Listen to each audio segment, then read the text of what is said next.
Jordan is facing a pretty tough economic condition, low economic growth, you have high unemployment, the presence of refugees and a regional crisis. What will be your priority for 2020? Thank you, Francine. Delighted to be here. We live in a tough neighborhood. Most of our problems are created across the borders and then spill over into Jordan. We have 20% of our population are refugees. With slow trade and all the closures and the conflicts in the region, unemployment, especially among youth, is very high. Having said that, I think Jordan has established itself as a very resilient country in a troubled region, and we're determined to make things work on all fronts. I think politically and economically we've proven to be a resilient state and moving forward. So to give you examples, we have committed in the London conference last year, we have committed to a matrix of reforms over 5 years. It's already started paying off. So for example, we have fantastic FTA agreements, free trade agreements, but they had not been taken advantage of. And our SME sectors was not exporting. So we did the measures on that. Our exports are up by around 9%, 2019, the first year we've implemented that. Same with ICT. We have tremendous youth talent in Jordan. And the growth in the ICT sector is around 11%, much larger than the overall growth. Tourism is a fantastic sector in Jordan. We have Petra, we have heritage site, we have a Christian pilgrimage site, we have beautiful Wadi Rum, but airlines were used to be, now we have the low-cost carriers open and tourism is up 10% in 1 year. So we have a lot of this happening. And as we implement these reforms, the doing business indicators that we have, we're up 29 points on that. How do you deal with the refugee crisis? Well, we hope that we don't have to deal with it by ourselves. This is not a crisis created by Jordan. We did what's right. We opened our borders to women and children and accommodated 1.3 million refugees in schools, health centers, camps, and outside camps. The cost to us is around 2.4 billion per year. How alone, Prime Minister, do you sometimes feel in dealing with the crisis? Let me give you an example. In 2018, we went to the world and said, look, we're bearing the brunt of this crisis. We need your help. And the World Bank came up with the cost. We got around 64% of the cost covered.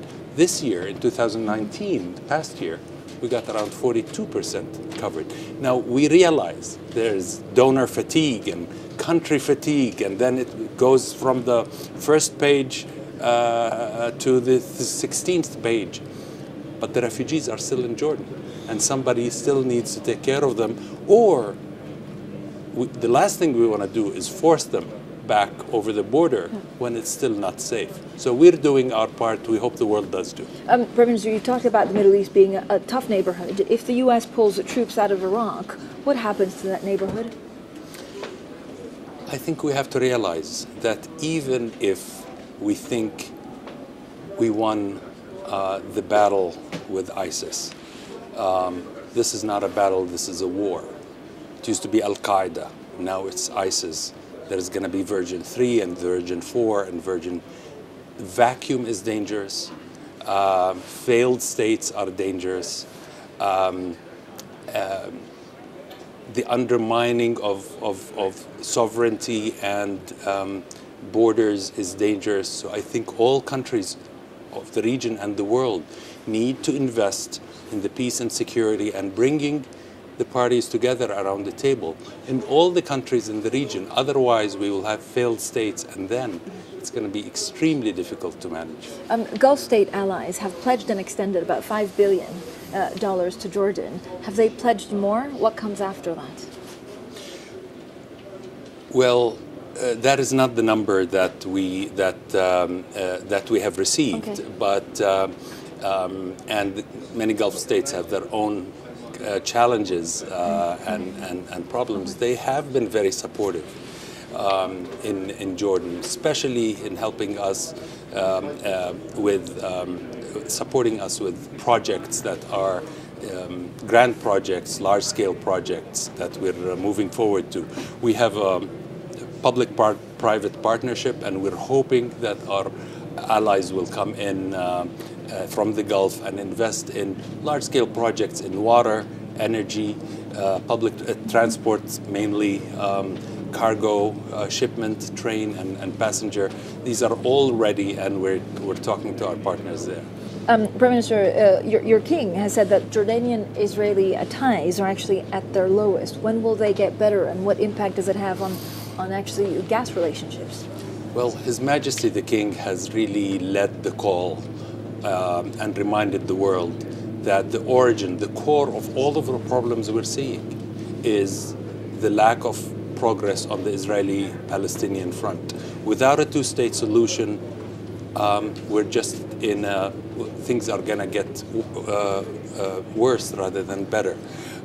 It is crucial that Palestinians' aspirations of a state of their own, they're not second-rate citizens, is empowered. Most of these fanatical groups, one of their main claims is that they will help the Palestinians.